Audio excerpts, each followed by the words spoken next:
हमारे भारत देश को प्राचीन समय से ही सोने की चिड़िया कहा जाता था और इसकी समृद्धि भी दुनिया भर में मशहूर थी।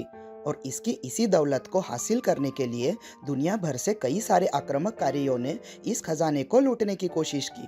और इसी लूटमार के बीच हमारे भारत देश के कई सारे खजाने ऐसे हैं जो गुम हो चुके हैं।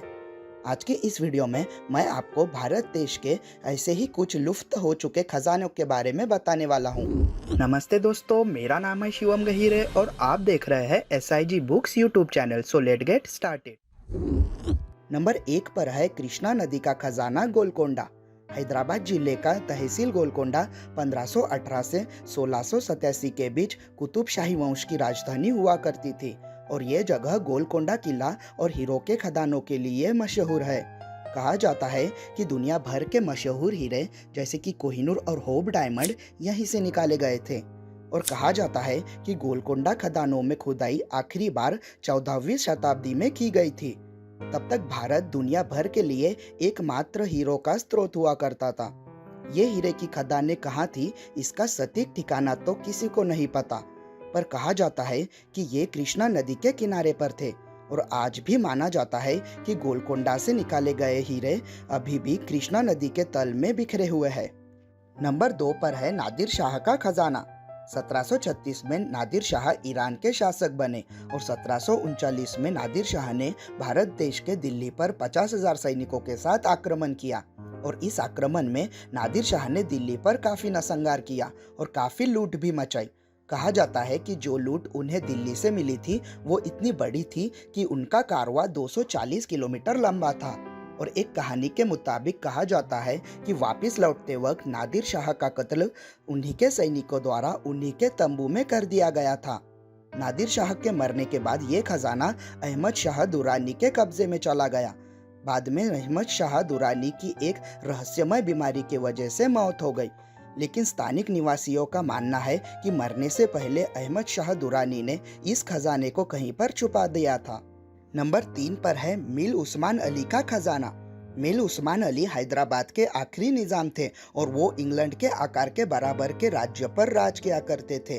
2008 में फॉर्म मैगजीन ने उन्हें दुनिया का 5वां सबसे अमीर इंसान बताया था। वहीं टाइम मैगजीन ने उन्हें 1936 में दुनिया का सबसे अमीर इंसान बताया था। कहा जाता है कि उनका सारा धन किंग कोटी पैलेस के भूमिगत गुप्त कक्षों में रखा हुआ है, जहां उन्होंने अपने जीवन का काफी समय बिताया हुआ था। और उनके खजाने में कई कीमती आभूषण, जेवरात और हीरे भी शामिल थे। उनकी सारी संपत्ति उस वक्त 2 बिलियन US तक की थी, जो कि आज के समय में 33 बिलियन US तक के करीब है। 1948 में जब हैदराबाद भारत का हिस्सा बना, तब भारत सरकार इस दौलत का सिर्फ कुछ ही हिस्सा हासिल कर पाई। बाकी खजाने का क्या हुआ कोई भी नहीं जानता। नंबर 4 पर है ग्रोसवेनर का खजाना। ग्रोसवेनर ब्रिटिश ईस्ट इंडिया का सबसे बड़ा और सबसे अमीर जहाज माना जाता है। इस जहाज में 1,40,000 सोने की सिल्लियाँ, 19 संदूकें जिनमें हीरे, जेवरात और अन्य कीमती रत्ने भी शामिल थे और साथ ही साथ 26,000 सोने की सिक्के भरे हुए थे। ये जहाज श्रीलंका के रास्ते रवाना हुआ, लेकिन ये कैप्टन साउथ अफ्रीका के 700 मील दूर जाकर किसी चट्टान से टकराकर डूब गया। और कहा जाता है कि उस जहाज पर का खजाना आज भी उस समुंदर में नीचे बिखरा हुआ है। नंबर 5 पर है सोनभद्र गुफा का खजाना।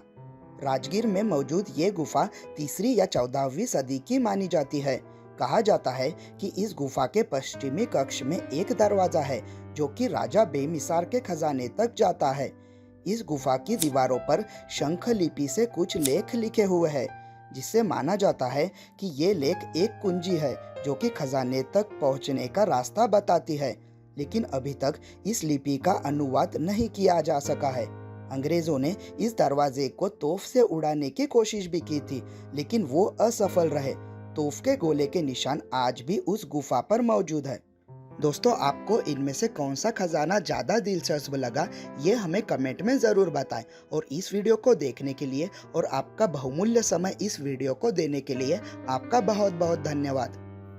आई होप आपको वीडियो बढ़िया लगी होगी। अगर वीडियो बढ़िया लगी है तो इसे लाइक और शेयर जरूर कीजिए। मैं मिलता हूँ आपसे ऐसे ही किसी इंटरेस्टिंग टॉपिक के साथ अगली वीडियो में। तब तक के लिए bye bye. Thank you so much.